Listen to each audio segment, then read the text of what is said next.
Então vamos lá. A aula de hoje, para a turma de Estética Facial 1, é uma aula sobre elaboração de protocolos de tratamentos faciais.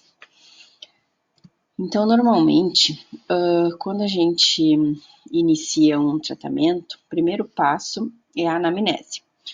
A anamnese, que nós já vimos na primeira aula, é composta por várias etapas, incluindo a entrevista, a descoberta da queixa principal, do histórico da paciente, tratamentos que ela já tinha realizado, né? Procedimentos médicos, né? Enfim, uma investigação sobre o uso de produtos domiciliares.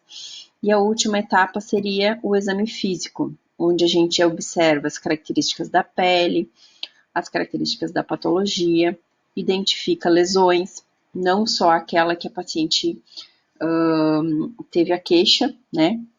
Já que às vezes a presença de outras lesões pode estar relacionado a uma contraindicação, né? Por exemplo, quando a gente tem, às vezes, uma paciente com pele envelhecida, com flacidez, mas ela quer, e a gente quer realizar a radiofrequência, mas essa paciente tem lesões de rosácea. Então, a rosácea é uma contraindicação à radiofrequência, né? Só para deixar um exemplo para vocês. O planejamento terapêutico, ele vem como segundo passo, então depois de coletar as informações. Eu vou definir quais são as prioridades desse tratamento, né? Qual é o meu objetivo de tratamento. E aí eu preciso também considerar o que eu não posso usar, considerando as contraindicações dos equipamentos e dos produtos, em cima das informações que eu coletei na anamnese. Qual a disponibilidade da paciente para o tratamento? Então, ela pode vir uma vez por semana, duas, ela pode vir uma vez a cada 15 dias, uma vez ao mês, né? Como é que pode ser esse tratamento? E qual é a proposta de acompanhamento de produtos ou de cuidados domiciliares, tá? O que eu quero que essa paciente use em casa, que vai ser uma sequência do meu tratamento ou um auxiliar do meu tratamento em cabine. Lembrando que para esse planejamento, a gente precisa considerar as questões individuais, a idade, a saúde, as atividades de trabalho, o ambiente de trabalho. Não existe receita de bolo, né? Não existe protocolo pronto. Tem que tomar cuidado, inclusive, com os protocolos prontos, tá? Precisa sempre tentar adequar as condições individuais do paciente de vocês.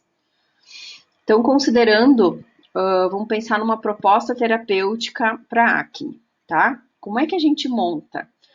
A gente precisa considerar as causas. Então, primeiro a gente precisa estudar a fisiopatologia da acne, né? Na disciplina de disfunções faciais, nós vamos ver que a acne é caracterizada por hiperqueratinização do folículo, excesso de queratina, né? Na superfície, hipersecreção sebácea ou excesso de sebo, produção sebácea. Ela tem influência hormonal ou alteração hormonal de diferentes formas, tá? Existe também a infiltração bacteriana que vem gerando essas lesões características da acne, né? E ela é muito influenciada, a acne, pela alimentação, pelos hábitos e cuidados domiciliares, digamos assim, e também tem um caráter hereditário em determinados casos. Considerando essas causas e esses fatores, nós temos que pensar qual seria a melhor forma de tratar. Bom, quando a gente vai olhar no exame clínico, a paciente, a gente vai definir que lesões ela tem. A gente pode encontrar comedões fechados, abertos, pápulas, pústulas, nódulos, cistos. Essas lesões, elas vão determinar o grau ou a gravidade dessa acne, né? Nós, profissionais de estética, nos limitamos ao tratamento da acne de grau 2, porque ela tem um caráter inflamatório pequeno, com presença de pápulas e pústulas em pequena quantidade. Então, vou ter comedões, pápulas e pústulas. No momento que agrava-se mais, ela necessita de tratamento médico. Como que se dá esse tratamento, então? Qual é a ênfase, né? Depende das lesões que o meu paciente tiver. Por exemplo, eu posso optar por ativos ou produtos queratolíticos, ou esfoliantes, se eu tiver principalmente comedões e aquela hiperqueratinização da superfície, tá? Que gera o tampão, né? Que favorece a formação do comedão. Então, eu vou ter que usar queratolítico, renovador, esfoliante, peeling, né? Se a acne já tiver um perfil mais inflamatório, com pápulas, pústulas, tá? A gente precisa de agentes anti-inflamatórios. Aí vem LED, laser, alta frequência e outros e muitos ativos cosméticos também, tá? Se a minha acne, além de ter lesões, ela também tem lá na superfície uma oleosidade em excesso, né? Agentes secativos. Cuidado que às vezes essa pele está desidratada, tá? Então, o secativo tem que vir junto com a observação da hidratação, tá? Quando também essa acne já está num grau mais avançado, quando já chegou a lesões mais sérias, ou quando essa paciente já teve, já mexeu, né? Já cutucou, já extraiu, já espremeu, a gente pode ter ali a necessidade de uso de cicatrizantes, tá? Aí, de novo, vem o laser, o LED, o alta frequência, tá? Se a gente tem pústulas, tá? Dá para acrescentar aqui também o antisséptico ou bactericida, tá? Que seria o nosso LED com o LED azul, que seria a nossa alta frequência, tá? Para nos auxiliar no controle das pústulas. E nós temos ainda mais um problema, às vezes, relacionado com a acne, que é a hiperpigmentação pós-inflamatória, quando essa acne gera manchas, tá? E aí nós vamos optar, então, por despigmentantes ou clareadores. Então, olhem como deve ser o tratamento da acne, pensando em cada paciente, né? O que ele apresenta e o que eu tenho de opções para tratar. No envelhecimento, também nós vamos precisar fazer uma associação. Por quê?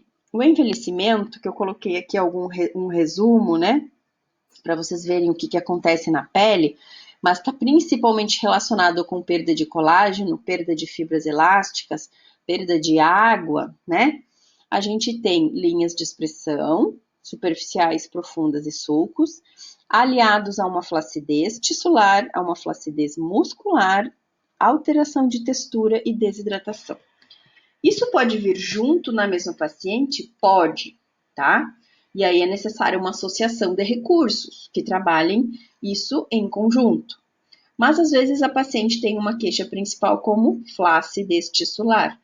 Então, flacidez tissular é tratada com ativos firmadores, né? Com massagens, com estimulação através da radiofrequência, estimulação de colágeno, né? De fibroblastos. As linhas de expressão, normalmente a gente faz uns tratamentos regenerativos, tá? Microagulhamento, entra bem na pele envelhecida, né? Correntes, eletroestimulação como corrente russa ou farádica para fazer a flacidez muscular. Peelings para melhora da textura, agentes hidratantes, revitalizantes, anti-agings, né? Para melhorar a textura, desidratação. Então, a pele envelhecida, ela precisa de um conjunto, normalmente, de agentes, tá? E o principal, a gente pensar em como organizar esse tratamento na sequência, né? Se eu faço radiofrequência em um determinado momento, eu associo com o quê? Se eu faço microagulhamento, como é que eu associo? Dependendo dos intervalos, tá? Então, isso a gente vai falando mais adiante. E as manchas, que também são queixas bem comuns, elas vêm normalmente de problemas hormonais, né? Que a gente já falou, problemas com radiação, excesso de radiação, resposta inflamatória, medicamentos, estresse e também por influência genética. Nessa imagem eu tenho o exemplo do melasma, né? Mas existem outros tipos de hipercromia que, quando falamos em tratamento, o que nós temos que priorizar? Primeiro, definir a profundidade. Então, nós vamos para a lâmpada de Wood, tá? Definir a profundidade, ela é superficial, ela tem depósito na superfície, então eu posso iniciar meu tratamento. Com qual proposta? reduzir o depósito de melanina, reduzir a produção de melanina e inibir o agente causador, que tá aqui, ó, tá? Então, reduzir o depósito, aquela melanina que tá aqui, depositada já na superfície, como é que eu faço? Esfoliação, peeling, renovação celular, eu retiro o depósito. Mas aí eu tenho que fazer com que a pele não produza mais. Então, eu vou lá e inibir a produção de melanina. Eu consigo isso com agentes que trabalham lá na inibição da tirosinase, na inibição da cascata da melanogênese, tá? O LED azul consegue também trabalhar nessa fase, tanto no depósito quanto na melanogênese, né? Além dos ativos cosméticos. Também eu reduzo a produção de melanina com uma adequada proteção solar, né? E depois eu venho aqui nas causas e vejo que meios possíveis a gente tem para tentar inibir esse agente causador.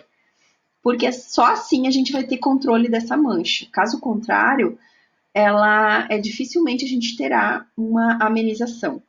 Cura é muito difícil. O que a gente consegue é controle, redução da área e redução da quantidade de melanina depositada. Visto as principais patologias, o que eu queria deixar para vocês aqui? Como é que a gente elabora um protocolo? Hoje a minha paciente vai chegar na minha sessão, o que eu faço? Então, eu vou definir uma higienização, uma esfoliação e um tônico. Esses são os 3 primeiros passos básicos de qualquer procedimento facial.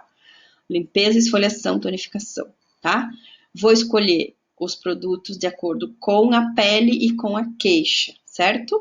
Não tem como eu elaborar aqui um protocolo padrão para vocês. Depois desses 3 passos, vem o que eu quero induzir no tratamento da queixa. Então, ativos, eletroterápicos, terapias manuais, todos os exemplos que eu já citei agora explicando as patologias, como eu associo eles, né? Para elaborar, então, o tratamento propriamente dito da queixa da minha paciente, tá? E, por fim, o filtro solar. Então, aqui, eu posso ter 1, 2, 3 etapas, às vezes, dependendo da associação que eu quero fazer, tá? O importante é que eu dê conta da queixa da minha paciente com os recursos que eu tenho à disposição. O filtro solar também deve ser escolhido de acordo com o paciente, né? O perfil da pele. E aí seguem as orientações domiciliares, que você deve seguir os mesmos passos do protocolo em cabine e os mesmos objetivos. Ou seja, tem que ter higienização, esfoliação, tonificação, algum ativo para tratamento da queixa e filtro solar. Como que tu vai adequar isso na rotina da paciente? Tem que escolher produtos que sejam de fácil acesso, que o paciente saiba que ali, em tal farmácia, em tal loja, ela consegue comprar, tá? E passar as orientações de como usar.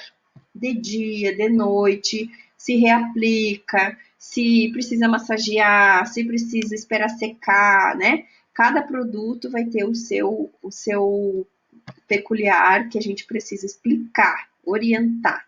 Cabe a nós essa orientação para que ele seja usado de forma adequada e que a paciente nos ajude, então, com os resultados a home care.